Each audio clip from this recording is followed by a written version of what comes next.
अध्यात्म विज्ञान, नई दृष्टि, नई खोज। देखिए, सुनिए और समझिए। अध्यात्म विज्ञानी पूज्य स्वामी श्री कमलेशानंद जी के निर्देशन में सनातन सत्य का अनुसंधान कर जीवन को प्रकाशित करें।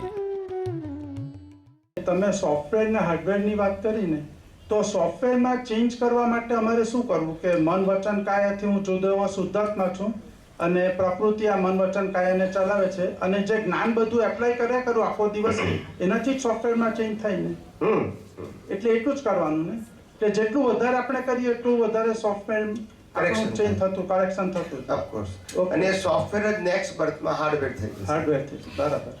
જય સચિદાનંદ. તમારી ડેવલપમેન્ટ વધશે એ તમારી કેપિટલ રહેશે અને એના આધારે જે કોઝ બંધાયા હશે એ હાર્ડવેરમાં રિઝલ્ટ રૂપે એ પ્રકારે આવશે.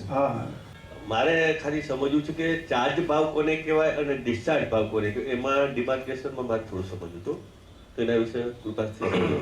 चार्ज भाव और डिस्चार्ज भाव किसको कहते हैं? जो भाव इस बर्थ के साथ जुड़ा हुआ है, चाहे इसका रिजल्ट आए या न भी आए, मगर जो भाव इस बर्थ के साथ जुड़ा है ये सब डिस्चार्ज भाव है. और जो भाव हमने सार निकाल के बनाए हैं, जिसका रिजल्ट इस बर्थ में नहीं चाहिए, क्योंकि ये हमारा एब्स्ट्रैक्ट निकाल के हमने कॉज बनाया है कि देखो हमारी प्रकृति कैसी है, मगर भाव क्या किया, प्रकृति ऐसे नहीं होनी चाहिए, ऐसी होनी चाहिए. माँ बाप ऐसे मिले, भाव क्या हुआ कि माँ बाप ऐसा नहीं, ऐसा मिले तो अच्छा है. तो ये आपने इस बर्थ का कंसर्न नहीं है. हर बात में इस बर्थ का कंसर्न नहीं है, वो आपका चार्ज है. और इस बर्थ के साथ जुड़ा हुआ भाव है वो डिस्चार्ज है कि मेरे को पढ़ना है, शादी करना है, बिजनेस करना है, पैसा कमाना है, घूमना है, ये सब कुछ डिस्चार्ज भाव है. इस बर्थ के मेरे को मकान लेना है, कार लेना है, ये सब भाव क्या है?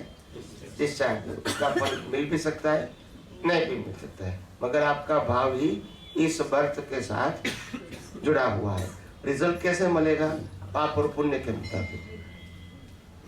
अभी जो भाव हो रहे हैं कि अभी मुझे मोक्ष में जाना है, ये संसार से मुक्त होना है, वो डिस्चार्ज में गिना जाता है, चार्ज में गिना जाता है? वो चार्ज में आएगा, इस बर्थ के साथ जुड़ा हुआ नहीं है ना. हाँ, वो तो ज्ञान मिलने से बाद अपने को पता चलता है, वो भाव नया भाव प्रोजेक्ट होता है, ऐसा समझना चाहिए. मगर ये भाव का रिजल्ट आने में हर एग्जाम आपको पास करनी पड़ेगी. हाँ, बाद में रिजल्ट आएगा. हाँ, रिजल्ट आएगा. उस हिसाब से हम पुरुषार्थ कर सकते हैं. इसके अनुरूप. बराबर. जय सच्चिदानंद. जय सच्चिदानंद. जय सच्चिदानंद. यस. एक चित्त और अनेक चित्त का क्या है? एक चित्त और अनेक चित्त का बात आपने कब पढ़ा? मैं कुछ अप्तवाणी में बताओ. एक चित्त का मतलब होता है मैं शुद्धात्मा हूँ. अनेक चित्त का मतलब होता है मैं देहधारी हूँ. मैं देहधारी हूँ तो अनेक चित्त है. मैं किसी का लड़का हूँ, किसी का बाप हूँ, किसी का हस्बैंड हूँ, किसी का नौकर हूँ, किसी का मालिक हूँ, किसी का भाई हूँ. ये सब कुछ अनेक चित्त है. और मैं शुद्धात्मा हूँ तो एक चित्त है. और इसके अलावा मैं कुछ हुई नहीं. I will know any relative identification. तो रिलेटिव आइडेंटिफिकेशन वो अनेक चित्त है और रियल आइडेंटिफिकेशन वो एक चित्त है. और दुनिया के हर व्यक्ति फंस गए अनेक चित्त में. और ये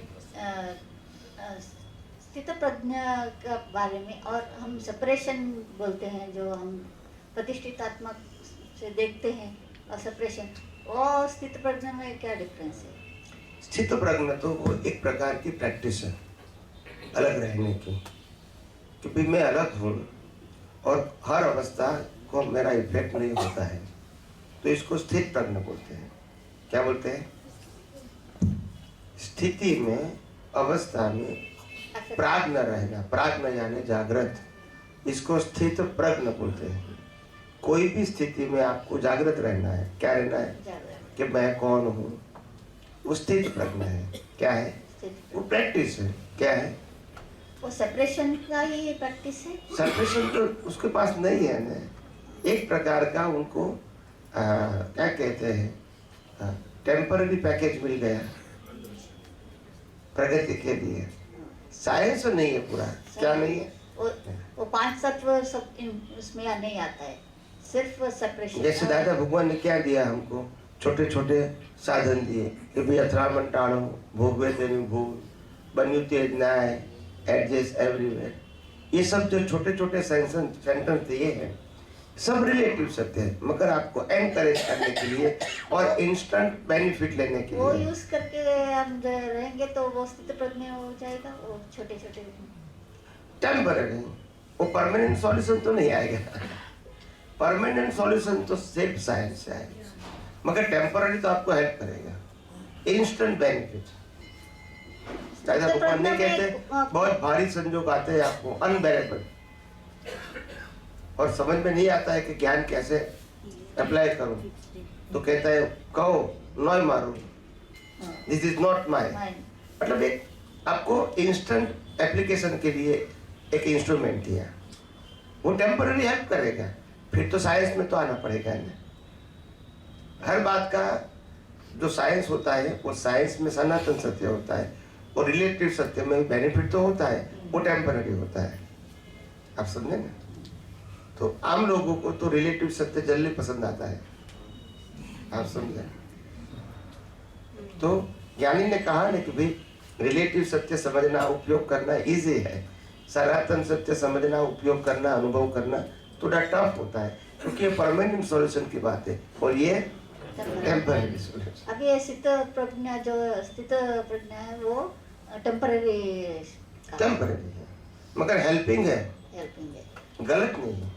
वो स्थित प्रज्ञा के भी आत्मा का ज्ञान दर्शन में रह सकता है। आत्मा का ज्ञान जो शब्द हम बोलते हैं ना, ये तो शब्द ज्ञान कहीं अवतारों से हमारे पास सबके पास है। वो ज्ञान से क्या मतलब, जो ज्ञान एक्टिव मोड में नहीं है, वो ज्ञान का मतलब क्या, भी मैं आत्मा हूँ जानता हूँ, मतलब क्या है? If it is not in applicable और इन एप्लीकेशन, तो there is no value of the ज्ञान।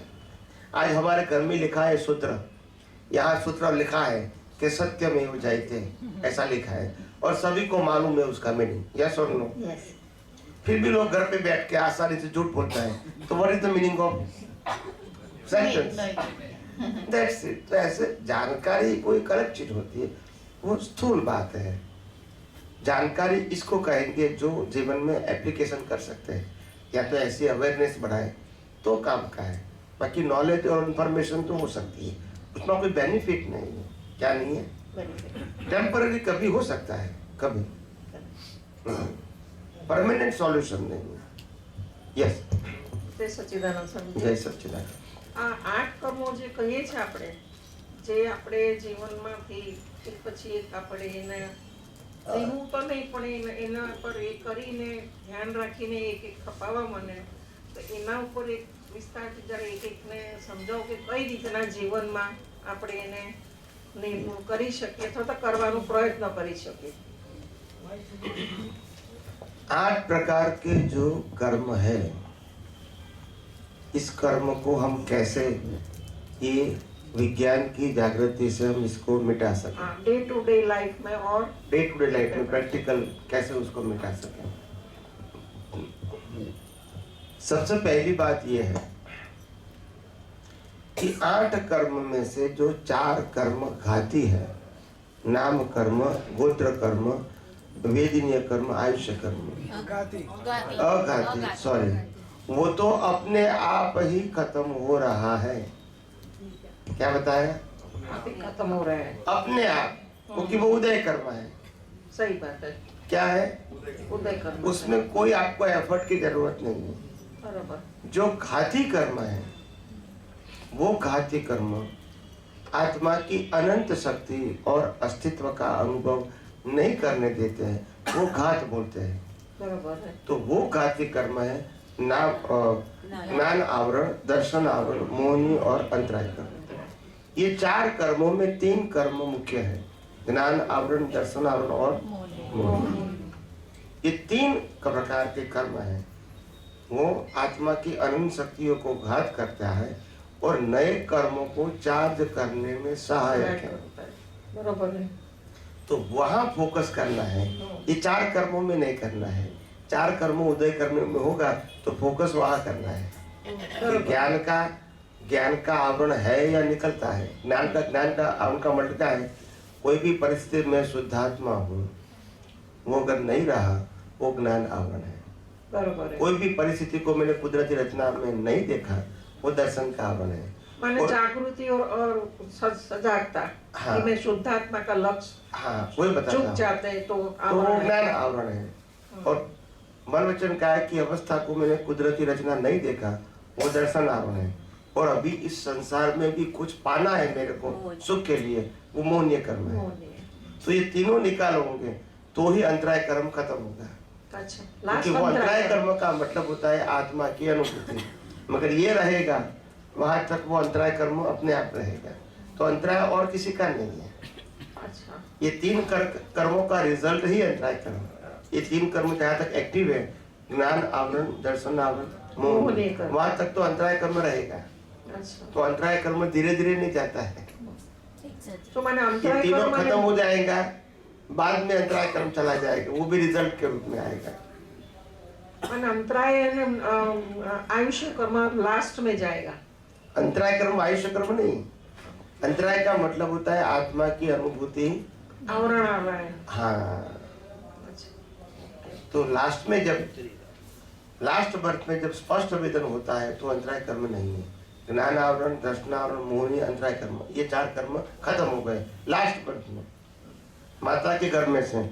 मगर 4 कर्म तो रहे, नाम कर्म, गोत्र कर्म, वेदनी और आयुष्य। ये तो परिणाम के हैं, तो इसका कोई परिणाम नहीं रहेगा। तो वेदिनी कर्म का तो जो हम चार्ज करते हैं कर्मों का, उससे मुताबिक वेदनी होते। वेदनी तो बॉडी को होएगी ना। वेदनी कर्म, वेदनीय कर्म डिस्चार्ज है। कर्म दी। और चार्ज वेदनीय कब होता है? जब आपने ज्ञान और दर्शन आवरण और मोहनीय कर्म की हेल्प से आपने किसी को सुख दुख देने का भाव किया, तो वो वेदनीय कर्म बन गया। तो वेदनी कर्म लास्ट में जाएगा, क्योंकि कर्म नहीं। वेदनीय कर्म तो सफरिंग का कर्म है। वेदनीय कर्म कैसे बनता है वो मैंने बताया। अच्छा, वेदनीय कर्म है वो डिस्चार्ज है, वो चार्ज नहीं है। मगर कैसे बनता है वो ज्ञान आवरण, दर्शन आवरण और मोहनीय कर्म से वो उसका जन्म होता है। चाहे साता वेदनी का हो, चाहे अशास्त्र वेदनी, मगर इसका जन्म ये तीनों की अज्ञानता से है होता है। और रिजल्ट में फिर आता है वेदनीय। तो महावीर स्वामी को भी माने लास्ट वर्ष में भी वेदनी कर्म तो था ही कंपल्सरी है ना। आखिर जीना है वही तो वेदनीय कर्म है। अच्छा, जीने का भी वेदनी कर्म। तो फिर क्या है?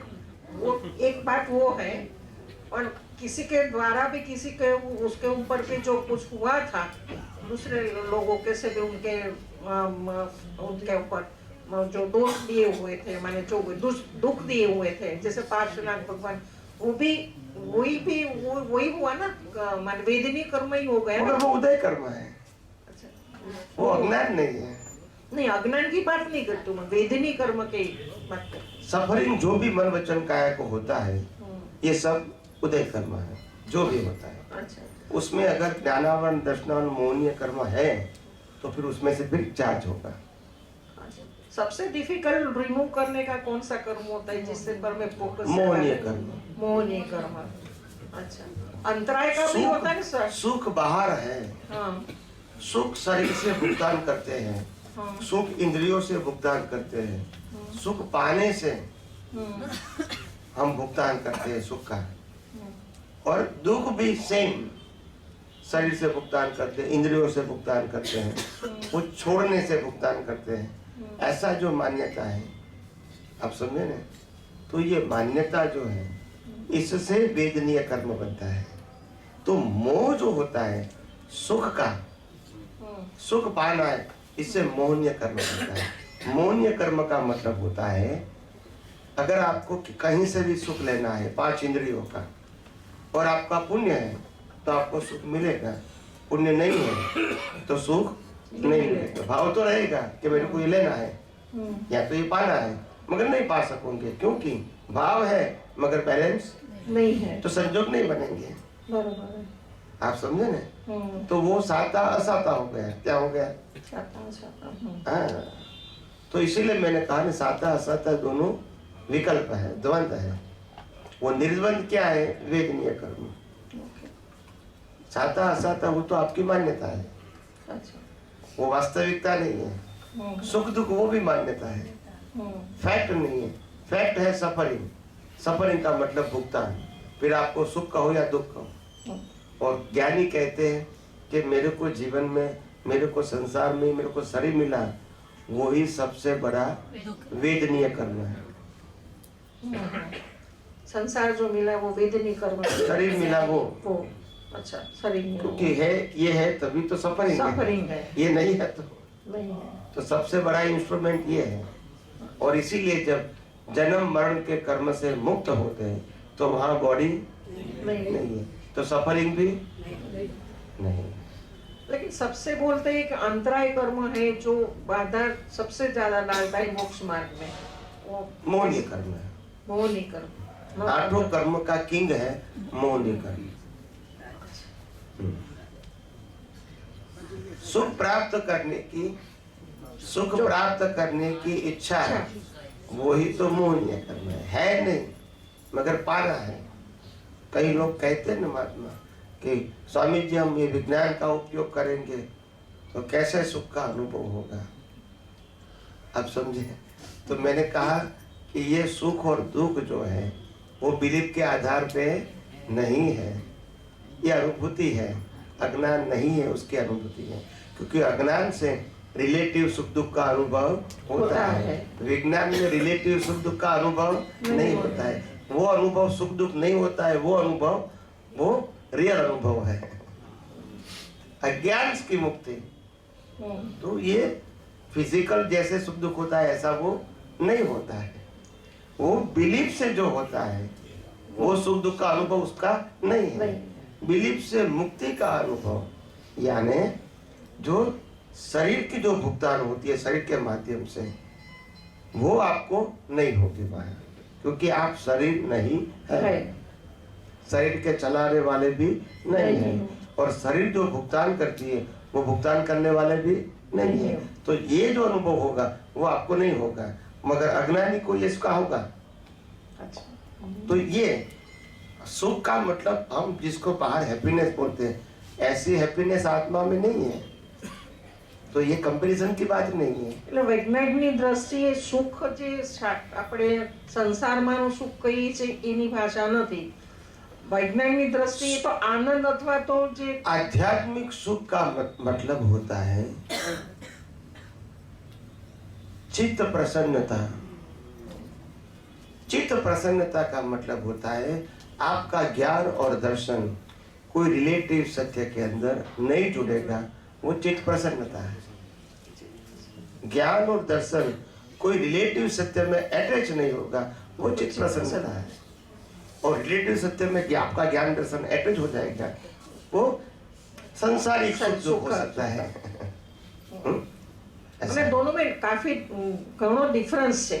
बहुत પણ એને એ જે ચિત્ત પ્રસન્નતા તો ખાલી અનુભવથી જ સમજી શકાય।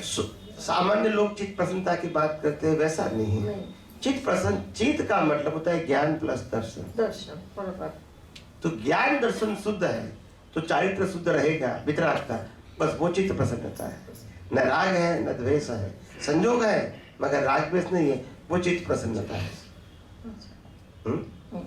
तो प्रसन्नता का मतलब मुंह पे आनंद देखना है, वो नहीं है, सहज। प्रसन्नता का मतलब इंटरनल अनुभूति, इंटरनल अपने आप में 100% सेटिस्फाइड, उसमें कोई रिलेटिव सत्य नहीं है।